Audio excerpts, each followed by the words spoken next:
आपको एक सजेशन दे देगा वो सिस्टम ऑटोमेटिकली। अगर मान लो if we are not able to understand how to write, then it will suggest okay you can use this word after this word. मतलब कोई आपने गलत लिख भी दिया तो उसको ठीक करके दे देगा। ठीक है। तो इनहांस यहाँ पर ये बेनिफिट क्या है, राइटिंग स्किल्स को आपका इम्प्रूव करेगा, टाइम भी बचा लेगा, और सजेशंस भी बता देगा। आपका लैंग्वेज का लर्निंग और वोकेबलरी भी आपका इम्प्रूव हो जाएगा उसके हिसाब से। ठीक है। और चार्ट बोर्ड्स अगर यूज़ कर रहे हैं इसमें, इसमें क्या होगा, कोई भी चीज़ आप पूछ रहे हैं, जैसे मान लो कोई सवाल आप पूछ रहे हैं, व्हाट इज़ योर फ्लावर, आप ये सवाल पूछ रहे हैं, उसमें से आपको ऑटोमेटिक चार्ट बोर्ड बता देगा फ्लावर होगा तो क्या है, इसका कैरेक्टरिस्टिक्स क्या होगा, कलर के बारे में हो सकता है, शेप के बारे में हो सकता है, उसमें डायमेंशंस हो सकता है, मतलब और मान लो पूछ रहा है what are different kind of rose flowers है इसमें बता देगा, मतलब कितना कितना फ्लावर्स है, क्या वेरिएशन है उसका, विथ इमेजेस आपको बता रहे हैं। ठीक है। कोई भी चीज़ मान लो किसी टॉपिक आपको समझ नहीं आ रहा है, जैसे मान लो लेटेस्ट कोई रेगुलेशन पास किया है सरकार ने, उसके बारे में आप पढ़ना चाह रहे हैं, उसमें भी आप पूछ सकते हो what are the advancement in a particular topic. जैसे आ, कोई ब्लड कैंसर के बारे में पता लगाना है, तो इसमें सीधा आपने बताया कि what are the possibilities of this blood cancer and so आप बता दिया, सीधा आपके हिसाब से पूरा इन्फॉर्मेशन आपको दे देगा। कोई पढ़ना चाह रहा है तो आप पूरा उसमें से आप पढ़ सकते हैं, मतलब कुल एजुकेशन आपको फिर एमबीबीएस पढ़ के फिर वहाँ से कोई एक्सपर्ट बनने की ज़रूरत नहीं है। ठीक है। आप ये चार्ट बोर्ड से आप थोड़ा सा प्राइमरी इंफॉर्मेशन आप निकाल सकते हो। इसमें क्या है, अगर मॉडल सही से बना हुआ आपको सही इंफॉर्मेशन मिल गए तो अच्छा है। ठीक है। इसके लिए हम लोग यहाँ पर हैं वैलिडेशन, और कौन सा ट्रस्टफुल एप्लीकेशन है वो डिसाइड करना पड़ेगा खुद। ठीक है। यहाँ पर दूसरा ये भी होता है, रियल टाइम इंटरेक्शंस वगैरह हो गए, और answers to frequently asked questions है, ये भी आप देख सकते हो।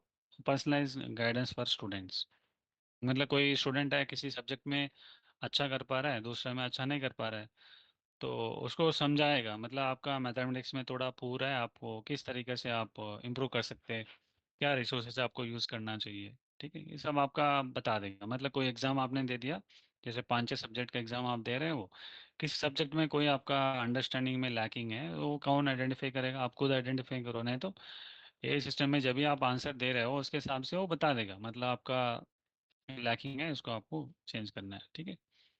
ये ट्रांसलेशन है, यहाँ पर गूगल ट्रांसलेटर और डीपेल है, इसमें नॉन नेटिव स्पीकर्स होगा लैंग्वेज में, तो वहाँ पर जाके आप बात कर सकते हो। जैसे आप मान लो हिंदी में बात करने वाला किसी को पंजाबी नहीं आता है, ठीक है, पंजाबी लैंग्वेज नहीं आता, तो आप गूगल ट्रांसलेटर के माध्यम से आप ट्रांसलेट कर सकते हो। आप जो भी हिंदी में आप बात कर रहे हो उसको पंजाबी में ट्रांसलेट करेगा, और कोई बंदा पंजाबी में बात कर रहा है आपको हिंदी में ट्रांसलेट करके दे देगा। ठीक है। ऐसे इसमें 100+ लैंग्वेजेस है उसमें, गूगल ट्रांसलेटर में। आप अगला क्लास में हम लोग ये सब इसके बारे में बात करेंगे। ठीक है। Google translator enhancing cross cultural education है। ठीक है। क्रॉस कल्चरल एजुकेशन मतलब कोई आपको 6 महीने के लिए कहीं नॉर्थ ईस्ट में भेज दिया मान लो, ठीक है, वहाँ पर जो स्पोकन लैंग्वेज होगा अलग तरीके से होगा, आपका स्पोकन लैंग्वेज अलग तरीके से है। अगर आप उन लोगों से इंटरेक्ट करना है, कोई जो टीचर से या कोई साथ वाला फ्रेंड से भी बात करना होगा, तो कैसे पॉसिबिलिटी होगा, आप सीधा लैंग्वेज नहीं आता है तभी आप लोग ये गूगल ट्रांसलेशन वगैरह होगा, कोई ट्रांसलेशन टूल मिले, not only Google but any translation tool आपके पास है, उसके हिसाब से आप इंटरेक्ट कर सकते हो। और इसमें क्या बेनिफिट्स है ये एजुकेशन में, एक है कि एक्सेसिबिलिटी, आपको ज़्यादा से ज़्यादा मटेरियल मिल जाएगा। हर कोई लर्नर है उसका डिसेबिलिटी है, मतलब डिसेबिलिटी किस तरीके से हो सकता है, कोई बंदा लिख नहीं सकता लेकिन सुन सकता है, याद कर सकता है और बता सकता है, ऐसा कंडीशन है समझो। ठीक है। कोई एग्ज़ाम देना चाह रहा है वो, अभी क्या है, अगर कोई बंदा अगर लिख नहीं पाते उनके लिए कोई एक असिस्ट रहता है, वो खुद जो बंदा क्वेश्चन के हिसाब से आंसर बता देगा, वो दूसरा बंदा लिख लिख जाएगा इसका आंसर। ठीक है। अब ये के थ्रू हम क्या कर सकते हैं, natural language processing tool use करके उसका जो भी स्पीच होगा, उस स्पीच में जो भी बंदा बताएगा उसको फिर नोट्स बनाते जाएगा सिस्टम, ऑटोमेटिकली आपका एक आंसर शीट बन जाता है इसका। ठीक है। ये भी एक पॉसिबिलिटी है। और bridging gaps in language and communication है, मान लो कोई चीज़ आपका लैंग्वेज में आपको समझ नहीं आ रहा, कोई नया वोकेबलरी आया, नया वर्ड आया, आपको नहीं समझ आ रहा है तो ए के माध्यम से आप लोग इसका पूरा मतलब लैंग्वेज ट्रांसलेशन करके, या नहीं तो कोई सिमेट्री जो वर्ड होगा सिनोनिम्स वगैरह यूज़ करके उसके हिसाब से उसका समझने में कोशिश करेगा। ठीक है, personalise and adaptive learning experience है, मतलब आप एक पर्टिकुलर बंदा अगर किसी टॉपिक में उनको ज़्यादा समझ नहीं आ रहा है, उसका रिलेटेड कोई बेस्ट होगा मटेरियल्स, वो सब प्रोवाइड किया जाएगा। एंटरटेनमेंट है इसमें। अ, इसमें क्या होगा,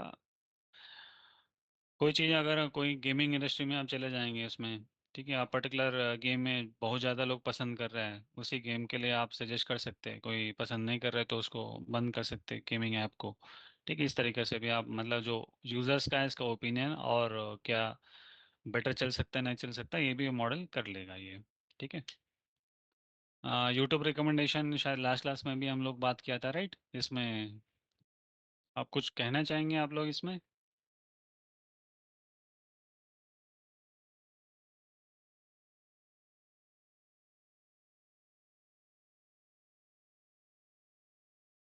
बीएससी के मैथ प्रॉब्लम सॉल्व करना है, these are the harmful users, यहाँ पर बता रहा है।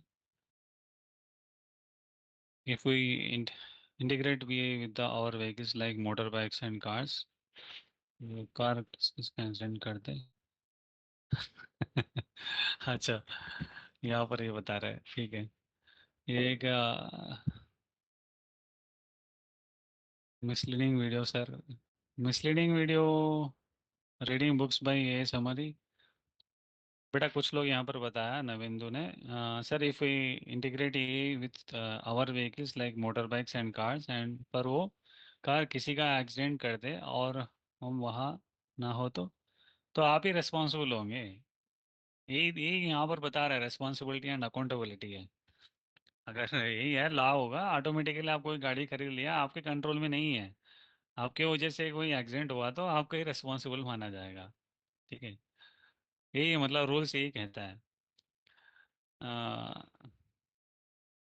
नहीं, कंपनी कैसे रिस्पॉन्सिबल है, कंपनी आपको यूज करने के लिए दिया था, आपने मिस यूज कर दिया ना बेटा। ये तो नवेंदु, राहुल ने बता रहे हैं, मैं कंपनी रेस्पॉन्सिबल नहीं होगा। राहुल, अगर कोई आपका गाइड बाइक खरीद लिया, अगर कोई गलत काम करे तो आप ही रेस्पॉन्सिबल होंगे। कंपनी सही यूज करने के लिए आप मिस यूज कर रहे हैं। और बट अगर इंटरनेशनल हो किसी बंदे का हो तो गवर्नमेंट कैसे करेगा? हाँ ये भी है, मतलब कोई आपका बाइक को हैक कर लिया, कोई कार को हैक कर लिया, कोई अटैक प्लान किया तो गवर्नमेंट कैसे करेगी? है ना, रूल्स पता करना जरूरी है। ठीक है, और बीएससी मैथ्स की प्रॉब्लम सॉल्व करके लिए कोई एआई टूल बताइए। बीएससी मैथ्स आपको खुद करना पड़ेगा भाई, एआई टूल से कैसे करेंगे? जॉब तो एआई टूल नहीं करेगा ना, आपको करना पड़ेगा। ये सब है, हम लोग एज ए एजुकेशन आपको लर्निंग के लिए फोकस करना चाहिए हम लोग। Exams are part of the learning process. ठीक है, हम जो भी हम पढ़ रहे हैं उसका हम एप्लीकेशन के लिए हम पढ़ लेते हैं। आपका कई बार हो सकता है कि टूल्स में अगर कोई डेटाबेस में आपका प्रॉब्लम नहीं है तो गलत आंसर भी मिल जाता है, ऐसे कोई गारंटी नहीं है आपने जो चार्ट बोर्ड में जो भी आपने आंसर आया था वो सही हो, ऐसा नहीं है, गलत भी दे देता है। ठीक है, आंसर सोल्यूशन सही नहीं, ऐसा नहीं हर चीज़ आपका सही दे रहा है, ऐसा नहीं है।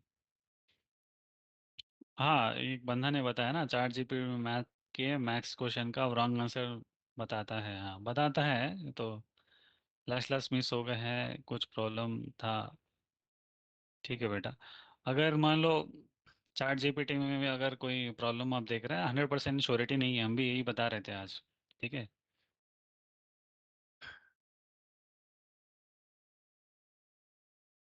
कई सारा प्रॉब्लम्स है बेटा इसमें, सही नहीं है, कहीं गलत भी आ जाता है चार्ट जीपीटी में भी। 100% सही नहीं होता कोई भी सिस्टम, इसमें भी गलत हो सकता है। चलो, हमारा सवाल ये है कि यूट्यूब रिकमेंडेशन का लास्ट टाइम क्लास में हम लोग बात किया था, ये याद है आप लोगों को? क्या हम लोग बात किया था यहाँ पर? आप थोड़ा बता दो इसके बारे में।